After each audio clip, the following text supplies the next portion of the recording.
The tornado sirens should have been blaring, but there was nothing. The sky had shifted into that haunting, greenish-black hue that signals real danger. Oakwood Gardens was plunged into darkness as power lines snapped and cell towers crumpled. Inside homes, families crowded into bathrooms and basements, cut off from help, without the means to call 911 or check storm updates. But in my garage, dimly lit by battery-powered equipment, I flipped on my ham radio.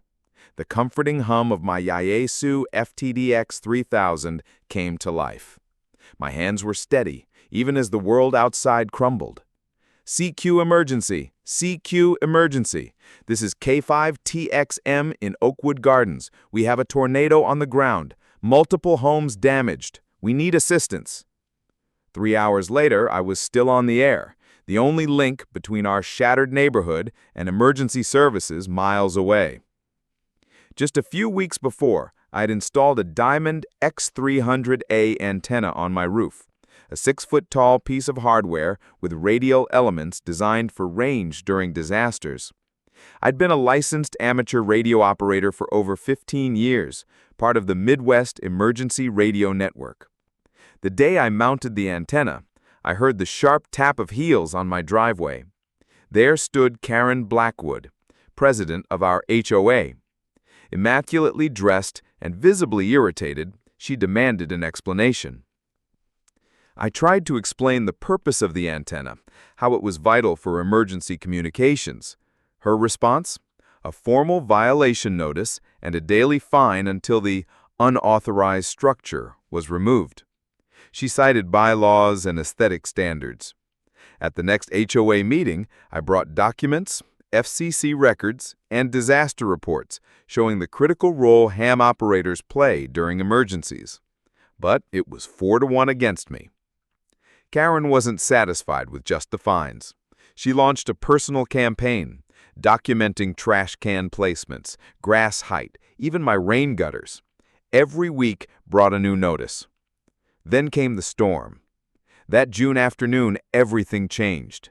As reports rolled in about a supercell forming, I stayed glued to my radio.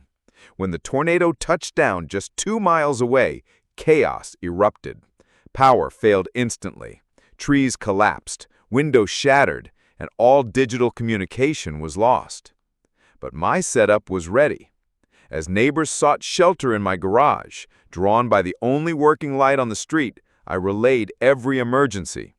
Mrs. Patterson's mother was trapped. I called it in. The Johnsons couldn't find their son.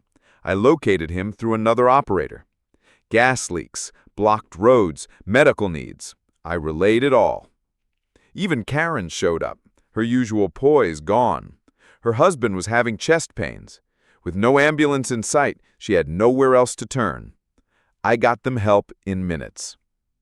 By sunrise, 14 homes were severely damaged, but no lives were lost. The fire chief would later say that without ham radio, the outcome could have been far worse. News crews arrived. The local fire chief gave a statement right in front of my house, antenna proudly standing behind him. He praised the amateur radio operators, especially me, for guiding emergency crews and helping to coordinate rescues. Then came an emergency HOA meeting. It was standing room only. Before Karen could speak, neighbors stood up one by one, sharing their stories, how the antenna helped, how lives were saved. Board member David Sullivan made a motion: remove all violations against me and recognize the radio station as essential to neighborhood safety. It passed unanimously.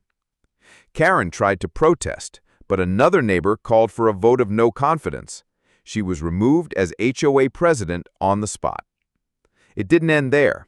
The state attorney general's office opened an investigation. Karen's actions were found to have violated state emergency preparation laws. The result? A $75,000 fine and 200 hours of community service, specifically with emergency preparedness groups. That day, the neighborhood learned that emergency readiness matters more than rules about appearances. And as Karen faced the consequences of her actions, we stood united, grateful for one antenna that didn't come down when it mattered most.